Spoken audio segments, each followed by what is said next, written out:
의사진행만 계세요? 예, 의사진행만 하십시오. 제가 오늘 녹취록을 하나 좀 틀어야 되는데요. 10초면 되거든요. 그래서 그거만 어떤 허가해 건데요? 주시면. 어떤 건데요? 그럼 미리 좀 말씀해 주시지. 아니 뭐 어떤 말이에요? 무슨 어떤 건지는 이제 질의를 들어가야지. 아니 그러니까 설명을 이제 하면 아니 그럼 질의 무슨 내용을 중간에 얘기하는 게 그냥 틀까요? 아니고 아니 그거는 제가 승인할 수가 없죠. 네. 아니 제목이 뭔데요? 누구 녹취록인데요? 제목? 예. KBS 내부에서의 발언입니다. 그거는 신뢰성이 보장된 거 아니지 않습니까? 확실한 거. 글쎄. 아니 왜냐하면 자막으로만 하면 제가 말을 만들어낸 걸로 오인하실 수 아니요, 있잖아요. 그렇지는 않을 그리고 겁니다. 어차피 공개될 수밖에 없는 내용이거든요. 아니, 그러니까. 근데 이제 위원장께서 허락을 안 해주시면 오히려 더 이게 안 좋게 보여질 수 있으니 아니 근데 예를 들어서 10초면 됩니다. 어떤 사람이 그 시간 아니, 안에 할 겁니다. 어떤 사람, 그러니까 고민정 의원님은 충분히 면책특권이 계신 분인데 이분은 육성으로 이렇게 되는 거는 그러니까 굉장히 오해. 그 문제 없습니다. 그 문제 없으니까 하는 겁니다. 그냥 하시죠. 그냥 하시죠. 예. 자, 7분을 주시면. 그 전에 그 마이크를 좀 하나 준비를 해주실래요? 앞에 나오시려면 시간이 자꾸 많이 걸려서. 예, 핸드 마이크 준비해 주십시오. 예. 네, 보도본부장, 그 다음에 편성본부장, 라디오 센터장에게 하나씩 좀 답변을 드려야 되니까 마이크를 옆에서 준비해 주시면 좋겠습니다. 웬만하면 결산안에 관련된 질의 부탁드립니다.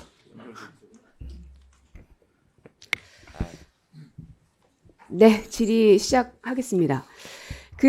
박민 사장은 지금 현재 이제 방송법과 KBS 편성 규약에 대해서는 다 숙지가 되셨죠? 예. 예. 방송법 4조 2항, 누구든지 방송 편성에 관해서는 어떠한 규제나 간섭도 할 수 없다. 알고 계실 테고요. 예. 예.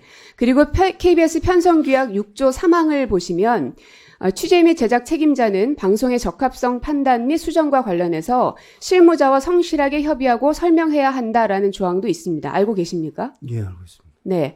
위에 있는 방송법 4조를 구체화하기 위해서 KBS에서는 2001년에 이 편성규약을 만들었고요. 2003년에 개정이 됐고 그 이후에 계속 이 실무자와 성실하게 협의하고 설명해야 한다는 것을 지켜온 것으로 알고 있습니다. 사장님도 그렇게 알고 계십니까?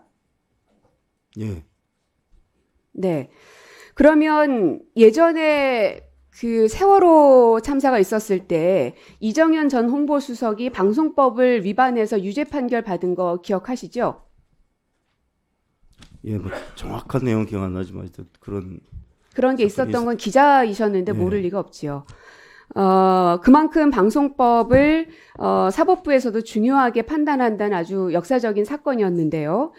그러면은 편성 규약을 위반했을 때 방송법 제가 방금 말씀드렸던 편성 규약과 관련된 방송법 그리고 KBS 편성 규약 6조 3항에 해당되는 실무자와 성실하게 협의하고 설명하라 라는 규약이 위반됐을 때 사장은 어떻게 할 겁니까?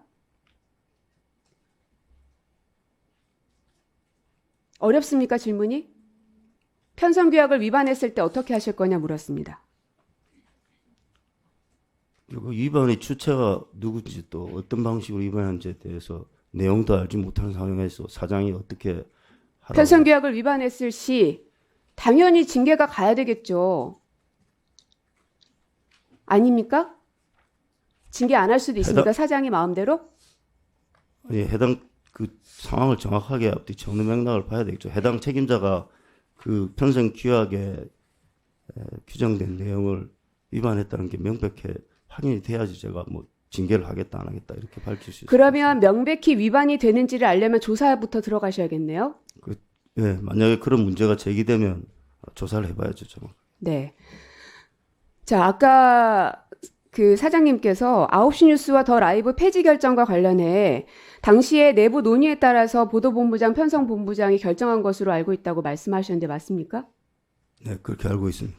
보도본부장, 당시에 편성회의 하셨습니까? 9시 뉴스 앵커 교체를 말씀하시는 것 같은데요. 네. 이것은 편성위원회 사안이 아닙니다. 왜죠? 사안이 아니기 때문에 아닌 것입니다. 그러면 어떤 게 해당이 됩니까? 앵커 교체는 인사 사안입니다. 뭐 부서를 이동한다든지 뭐 이런 것과 프로그램을 바꾸는 내용인데도 그게 해당이 안 됩니까? 9시 뉴스는 프로그램은 변함없이 지속되고 있습니다. 내용이 바뀌었지 않습니까? 앵커가 바뀌는 것은 흔히 있는 일이고 그때마다 편성위원회를 앉으십시오. 여는 일은 아닙니다. 편성본부장.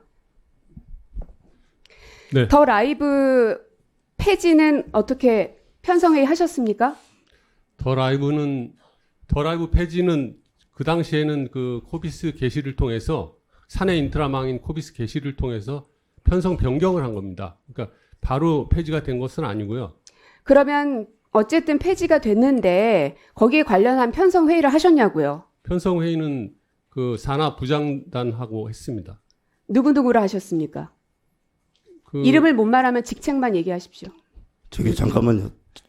죄송하지만 잠깐만요, 사장님. 묻지 않았습니다. 누구누구 하셨습니까? 아니 그 구체적인 건 답변하지 마세요. 누구 사장님 뭐 하시는 겁니까 지금? 아니 편성의 잠깐만 이거 독립 멈춰 주십시오. 멈춰 주세요. 이거는 해결해 주십시오. 사장이 지금 국회의원이 묻는 질문에 대해서 답변을 하지 말라고 지시를 내리다니요? 이게 아니, 말이 그 됩니까? 답변 자체가 방송국과 편성 규약의 위반일 수 이야기를 있습니다. 한번 들어보시고 판단해. 아니 이게 말이 되냐고요.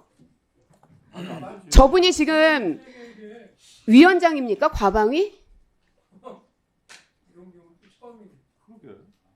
얘기를 하지 말라고 말을 막다니요? 예전에 그 고대영 사장이 나와가 저런 식으로 답변하지 마 이런 식으로 해가지고 문제가 된 적 있는 거 기억하시죠? 아니, 뭐 하는 제가 거예요, 관련해서 말씀드릴 기회를 주시면 말씀하겠습니다. 지금 답변하라는 게 아니잖아요. 자, 편성은 그냥 답변하세요. 나중에 답변하게 할 기회를 드릴 테니까 우리 우선 우선 본부장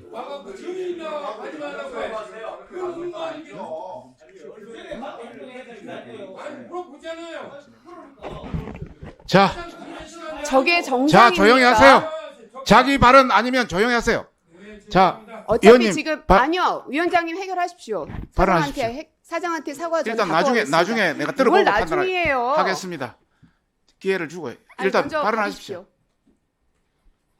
제가 일단 발언하십시오. 그러면 사장 뭐 발언 드릴까요? 그 자기 그렇게 하게 된 이유를 물어볼까요? 그러면 우리 저 고 의원님부터 먼저 말씀하시고 나중에 그걸 하도록 하겠습니다. 아니 위원장님 네네. 그러면 의원이 물어봤는데 사장이 뒤에다 대고 답변하지 말아라 이렇게 해도 되는 거예요? 전 위원장님의 답변을 듣겠습니다. 되는 소리입니까? 그게 어떻게? 해도 되냐고요? 그 판단 여부는 좀 이따 이야기를 들어보고 판단하겠습니다. 하는 자체. 자, 조용히 하세요. 자 그러면 자, 조용히 하세요.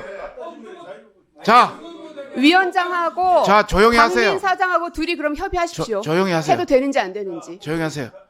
자, 우리 사장님 그렇게 하게 된 뭐 이유가 있습니까? 예. 그 편성 규약 계속 말씀하시는데 편성의 독립과 제작의 자율성은 내부는 물론이고 외부에서도 개입해서는 안 됩니다. 근데 만약에 국회에서라고 잠깐 편성 박민 본부장- 사장 제가 이- 지금 그걸 발언 들었던 기회를- 게 아니잖아요. 고민정 의원님 발언 기회를 그러면- 줬잖아요. 좀 기다리세요. 그럼 하세요. 편성의 독립이라는 것은 프로그램의 개편화 진행자 이런 데 대한 내용을 편성 책임자나 관련 책임자들이 결정을 하는 겁니다. 근데 그걸 누가 했냐, 왜 했냐 이런 걸 국회에서 계속 물으시고 외부에서 계속 물어서 답하게 된다면 해당 담당자들이 어떻게 동시성을 유지하고 할 수 있겠습니까? 그래서 이 부분은 지금 박민 사장 답변을 말 하는 것이 멈추시고요. 저로서는 제가 질의 적절하지 들어갈게요. 않다고 멈추십시오. 봅니다. 예. 자 지금 들어가겠습니다. 질문하십시오. 라디오 센터장 일어나세요. 자, 편성회의라는 게 여러분들 잘 아십시오. 뭐 특정되어 박민 사장이 지금 KBS 이 방송에 대해서 경험이 없어서 그런 것 같은데요. 특정인 어떤 사람들이 특정해서 들어가는 게 아닙니다. 라디오 센터 같은 경우에는 센터장, 그리고 CP, 팀장, 그리고 실무자 이렇게 들어가죠. 맞습니까? 네, 배기는 그렇습니다. 박민 사장 아시겠어요? 이런 게 편성회의예요. 그렇지만 모르시면 해당 가만히 당시에 계십시오. 담당자가 있지 않습니까? 자, 그러면 라디오 센터장, 네, 이 편성규약은 의무조항입니까? 권고조항입니까? 의무조항으로 알고 있습니다. 맞습니다. 설명해야 한다라고 의무조항으로 돼 있습니다. 네, 만약에 이 편성회의를 주최하지 않았을 경우에는 이 의무조항을 위배한 것으로 보입니다. 라디오센터에서 그런 적 있습니까? 저희는 사후 편성을 하는 경우가 매우 많습니다. 앉으십시오. 자, 앞서서 보도본부장 그리고 편성본부장은 해당 프로그램을 폐지하는 것, 그리고 해당 앵커를 교체하는 것에 대해서 편성회의를 열지 않았던 게 지금 확인이 됐습니다. 즉, 방금 라디오센터장께서 말씀하셨지만 편성규약 6조 3항은 의무조항입니다. 그 의무조항을 지키지 않은 두 본부장에 대해서 사장은 어떠한 조치를 하는지 지켜보겠습니다. 뿐만 아니라 지금 현재 라디오센터에서 일어났던 일을 하나 들려드리겠습니다. 시사에 인호조 진행자를 쓰는 건 아니다. 약간 이런 인식이 공유되고 있는 거거든요. 저는 임원 이하 간사간 협의된 사안 아닙니다. 원래 못 틀게 돼 네. 있어요. 예. 네.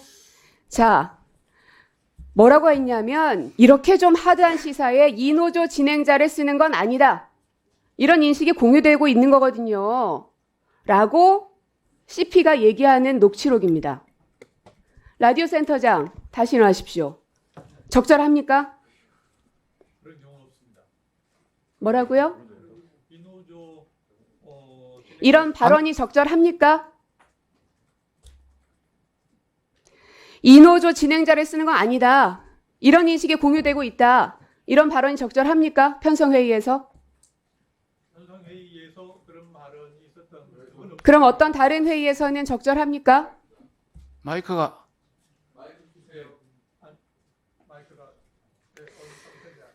자, 지금 좌표를 찍고 마녀 사냥을 하고 있고요. 편성 규약이 정면으로 위배되고 있습니다. 이 문제에 대해서 그 회의에 참석했던 사람은 부당노동 행위에 해당하는 것 좀 알아라. 이렇게 말씀하시는 거는 안 된다라고 얘기를 했음에도 불구하고 해당 발언이 있었습니다. 여기에 대해서 라디오센터장은 이제 아셨을 겁니다. 제가 녹취록을 굳이 들려드렸던 이유는 제가 만들어낸 말이 아니라는 걸 증명하려고 들려드린 겁니다. 물론 이제 저 음성 변조는 했지만 그래서 해당 내용을 다시 한번 확인을 해보시고 적절한 조치를 취하실 것을 라디오센터에게 요청드리고 박민 사장께는 보도본부장과 편성본부장에 대해서 어떤 조치를 할 것인지 답변을 부탁드립니다. 방금 전에 나온 화면에 발언한 분이 실제로 그런 뭐 현장에서 녹취니까 발언을 했다 치더라도 실제로 그런 지시나 발언이 있었는지는 전혀 확인되지 않은 상황인데 그 해당 PC가 자기가 취하는 조치를 합법화하거나 근거를 제시하기 위해서 있지도 않은 사실을 제시할 수 있는데 그런 걸 확인 안 한 상태에서 녹취만 틀면서 무조건 그랬으니까 조치를 해라. 이거는 합당하지 않은 것 같고요. 만약에 그분이 누군지 모르겠는데 자, 정리해 주십시오. 시간이 갔습니다. 자, 정리해 주십시오. 예, 정리해. 지금 나왔으니까 이제 확인을 해봐야죠. 자, 그러니까 근데 본인 질의 시간. 다 끝났어요? 정리할게요. 아까 사장님께서 문제가 발견됐을 시에는 조사를 통해서 알아보겠다고 분명 말씀하셨습니다. 네, 조사는 하겠습니다. 네. KBS 아웃뉴스, 더 라이브 그리고 라디오센터에서 일어났던 일에 대해서 조사를 하시고 국회에 보고하십시오. 네, 그렇게 하겠습니다.